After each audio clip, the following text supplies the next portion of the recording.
Hello students, trigonometric functions हम trigonometric equations कर रहे हैं। जनरल सॉल्यूशंस, प्रिंसिपल सॉल्यूशंस हम आपको एक्सप्लेन कर चुके हैं पिछले वीडियो में। आज हम जनरल सॉल्यूशन पे कुछ क्वेश्चन करेंगे। जनरल सॉल्यूशंस के सॉल्यूशंस क्वेश्चंस, कुछ क्वेश्चंस और कुछ सॉल्यूशन भी मैंने आपके सामने लिखे हैं जो मैं आपको एक्सप्लेन करने जा रहा हूं। जैसे पहला क्वेश्चन है √3 cosec x plus 2 equal to 0। इसके जनरल सॉल्यूशन निकालने बहुत आसान होते हैं।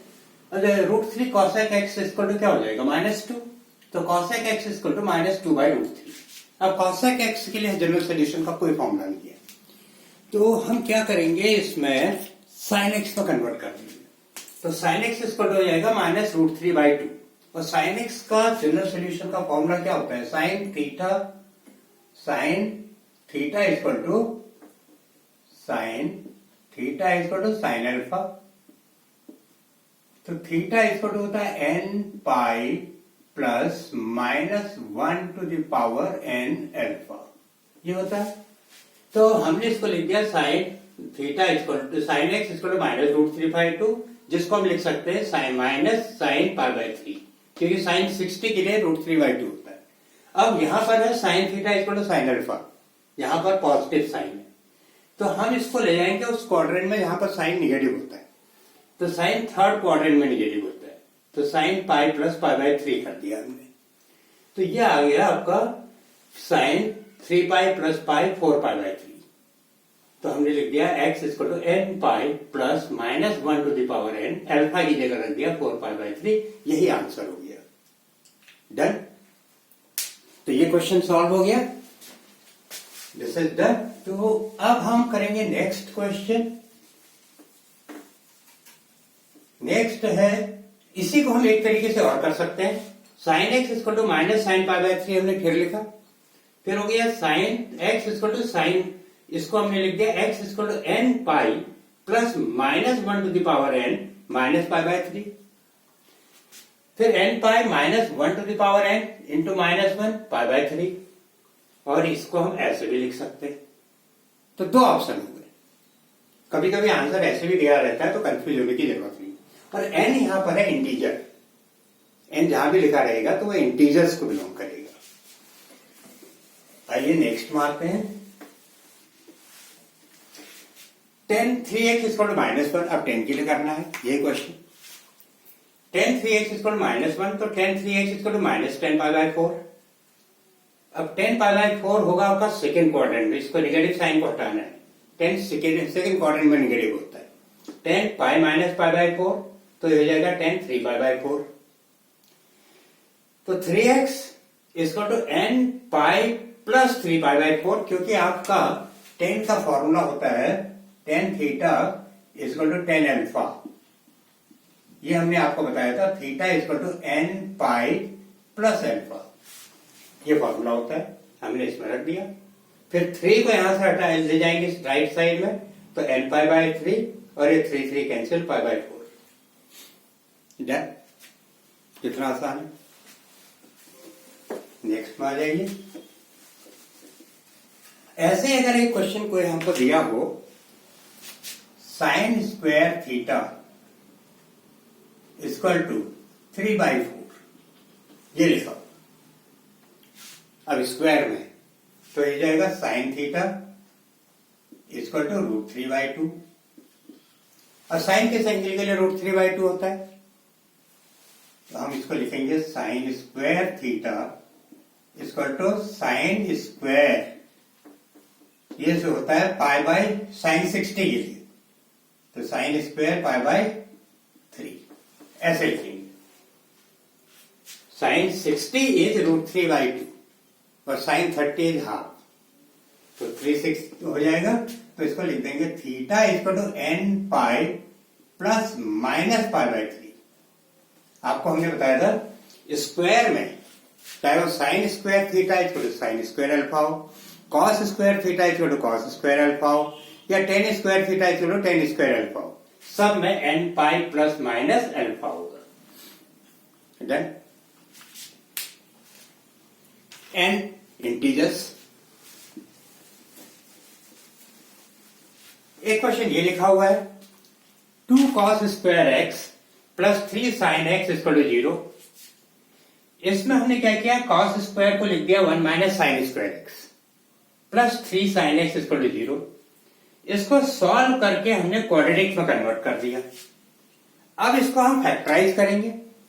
2 टू जा 4, 4 माइनस 1, तो 2 cos square x, 2 sine square x, sine square x minus 4 sine x plus sine x minus 2 equal to 0। ये हमने इसको स्प्लिटिंग मिडल कर दिया। 2 टू जा 4, 4 1 जा 4, स्प्लिटिंग मिडल टर्म रख गई।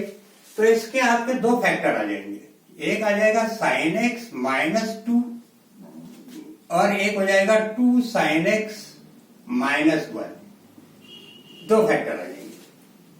तो इससे आपके दो आंसर निकलेंगे, sine x equal to 2 and sine x equal to half. ये दो फैक्टर निकल जाएंगे।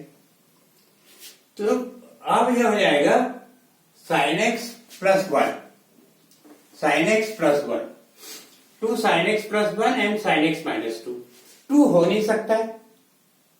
हम आपको जब वो ट्रिग्नोमेट्रिक फंक्शंस के बेसिक्स एक्सप्लेन कर रहे थे, साइन ऑफ ट्रिग्नोमेट्री किस क्वाड्रेंट में है, उसमें रेंज बता रहे थे। तो कॉस एक्स की भी जो रेंज है वो +1 से -1 होती है और साइन एक्स की भी जो रेंज है वो +1 से -1 होती है, -1 से +1। तो ये तो +2 है, 2 तो हो ही नहीं सकती, तो इसको हमें निगलेक्ट करना पड़ेगा। हम sine x equal to -half के लिए निकालेंगे। तो साइन एक्स किस वैल्यू के लिए -हाफ होता है, साइन π/6, साइन 30 के लिए हाफ होता है। फिर ये माइनस को हटाएंगे, sine x equal to sine pi plus π/6, third quadrant में ले जाएंगे। तो x equal to n pi plus -1 to the power n π/7 π/6 y plus 7 π/6। ये हो गया आंसर, है ना आंसर। इसको कहते हैं फाइंड द जनरल सॉल्यूशन। ये सम हो गया आपका क्वेश्चन। अब इसमें आइए, cos 3x plus cos x, cos 3x plus cos x minus cos 2x equal to 0। इसमें हम CD फॉर्मूला लगा देंगे पहले दो में हम जब CD लगाएंगे, CD फॉर्मूला क्या होता है, cos C cos A plus cos B equal to होता है 2 cos A plus B by 2 cos A minus B by 2 equal to 0। 2 cos A plus B by 2 cos A minus B by 2 equal to 0। cos cos होते हैं दोनों में, तो लगा दीजिए। तो cos 2 cos 3x plus x, 3x plus x by 2, तो 2 cos 2x, then 3x minus x divided by 2 cos x minus cos 2x equal to 0। cos 2x common है, cos 2x कॉमन है, तो 2 cos x minus 1 equal to 0। अब दो factor आ गए, तो cos 2x equal to 0 and cos x equal to 1/2, cos x equal to 1/2, cos 2x equal to 0। अब इससे हम जनरल वैल्यू निकालेंगे। cos 2x 0 बताया था आपको, cos 0 2n प्लस 1 π/2 पे के लिए होता है। तो cos 2x equal to cos 2n plus 1 π/2 के लिए 0 होता है। तो 2x equal to 2n plus 1 pi by 2। तो x equal to 2n plus 1 pi by 4। 2 इधर जाएगा तो पाई बाय 4 हो जाएगा। एक जनरल सोल्यूशन तो आ गया। अब cos इसके लिए निकालिए। cos x equal to 1 by 2 cos x equal to cos pi by 3। cos 60 के लिए हाफ होता है तो cos पाई बाय 3। तो x equal to 2n pi plus minus pi by 3। General solution cos का होता है 2n pi plus minus alpha. Alpha की जगह पाई बाय 3 रख देंगे। हो गया दोनों आंसर। नेक्स्ट में आइए।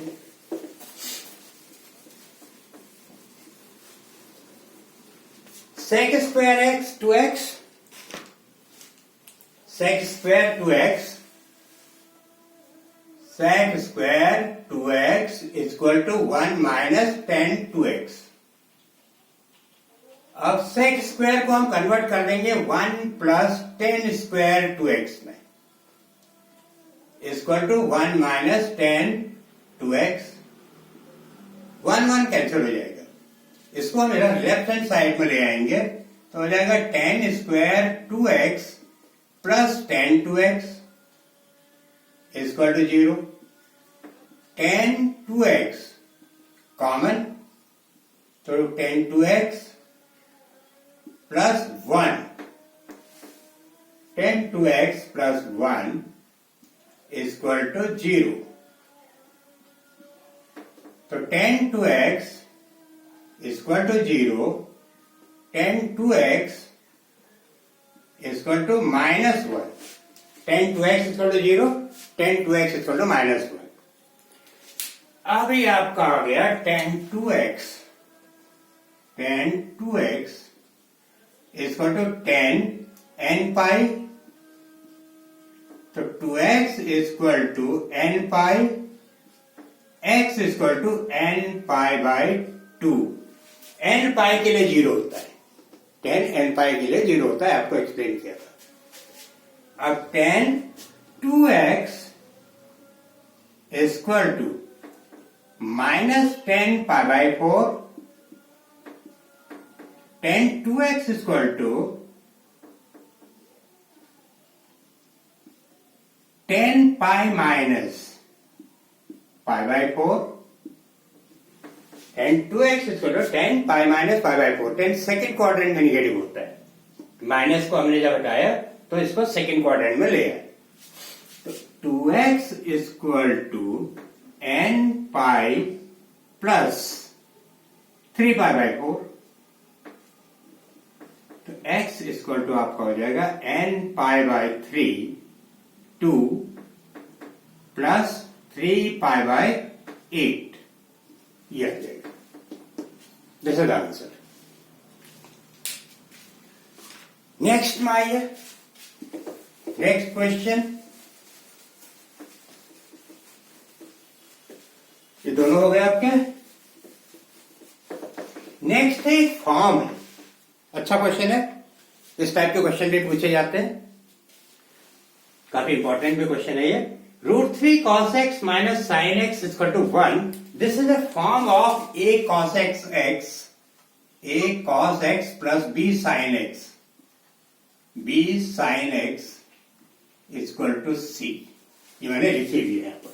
a cos x plus b sin x equal to c।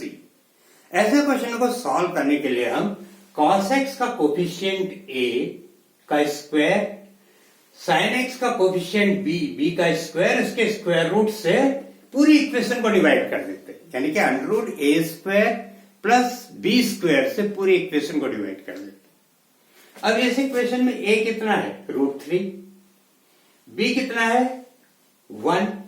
तो √3 प्लस 1 यानी कि 4 का स्क्वायर रूट 2 से हमने पूरी इक्वेशन को डिवाइड कर दिया। तो आ गया √3 by 2 cos x 1 by 2 sin x equal to 1 by 2 से पूरी इक्वेशन को डिवाइड कर दिया। √a square plus b square equal to √3 plus 1 that is 2। अब √3/2 क्या बनेगा? ये बन जाएगा आपका cos cos 60 होता है, cos π/3 cos x minus sin 1/2। ये 1/2 किसके लिए होता है? ये cos 30 होता है, cos 30 cos 6 sin 30 के लिए sin π/6 sin x equal to 1/2। cos π/6 √3/2 की जगह रख दिया cos π/6 क्योंकि यहां पर cos sin की जगह साथ sin का लिख दिया sin π/6 1/2। उससे एक फायदा हुआ ऐसा करने से। देखिए क्या फायदा हुआ? cos A cos B minus sin A sin B का फॉर्मूला बन गया। cos A cos B minus sin A sin B। हम प्रेफर करेंगे तो cos का ही फॉर्मूला बने, क्योंकि जनरल सॉल्यूशन में साइन के जनरल सॉल्यूशन में -1n आता है और cos के जनरल सॉल्यूशन में 2n प्लस माइनस अल्फा आता है। तो जब बाद में हम सॉल्व करते हैं तो cos के जनरल सॉल्यूशन को सॉल्व करना ज्यादा आसान होता है। अभी बताऊंगा कैसे। तो cos इसको लिख देंगे हम cos x plus π/6 equal to, ये cos के लिए हो जाएगा cos π/3 cos 60 यहां। अब यहां पर हमारे जो जनरल सॉल्यूशन आएगा वो आएगा x plus π/6 equal to 2n plus minus π/3। x plus π/6 equal to 2n plus minus π/3। अब यहां से हम इसको दो पार्ट्स में डिवाइड करेंगे। एक ये बनेगा x equal to 2n plus π/3 minus π/6। एक बार हम प्लस लेंगे और एक बार हम ले लेंगे x equal to 2n minus π/3 minus π/6। π/6 जब उधर जाएगा तो नेगेटिव तो होगा ही, लेकिन यहां पर π/3 के साथ एक बार हमने प्लस ले लिया और एक बार हमने माइनस ले लिया, क्योंकि हमें दो बार सॉल्व करना पड़ेगा। आइए सॉल्व करते हैं। x equal to,